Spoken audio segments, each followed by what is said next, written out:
আসসালামু আলাইকুম, সবাই কেমন আছেন? আজকে ১২ই ফেব্রুয়ারি ত্রয়োদশ জাতীয় নির্বাচন। আমার জীবনের এটা প্রথম ভোট। এর আগে আমি কখনো ভোট দিতে যাওয়া হয়নি। তো সকাল, সকাল রেডি হয়ে নিয়েছি।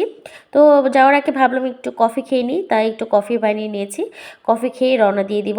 এই যে দেখুন আমরা এখন বের হয়ে যাচ্ছি। তো সে একটু লেট করছিল, তারপরেও আমরা কিছুক্ষণ পরে নেমে গেলাম নিচে। তো এত সকালে, তখন প্রায় সকাল 7:30 বাজে। তো আশেপাশে কিছুই দেখতে পাচ্ছিলাম না, কোনো রিক্সা নেই। তাই হাঁটতে, হাঁটতে মনে হচ্ছিল যাওয়া লাগবে। তো দেখলাম যে ঠিক আছে, সকালবেলা হাঁটছি, ভালোই লাগছে। তো হেঁটে, হেঁটে আমরা চলে গেলাম আমাদের ভোট কেন্দ্রে। এই যে দেখুন চলে এসেছি ভোট কেন্দ্রে। এইখানে আমাদের ছায়া দেখা যাচ্ছে। আমরা দুজন হাঁটতে, হাঁটতে সামনে এগিয়ে যাচ্ছি। যেহেতু খুব সকাল ছিল, তাই তেমন কোনো ভিড় ছিল না। সকাল, সকাল ভোট দিয়ে আসতে পেরে ভালোই লাগছে। তো আমার ভোট দেওয়া শেষ আলহামদুলিল্লাহ।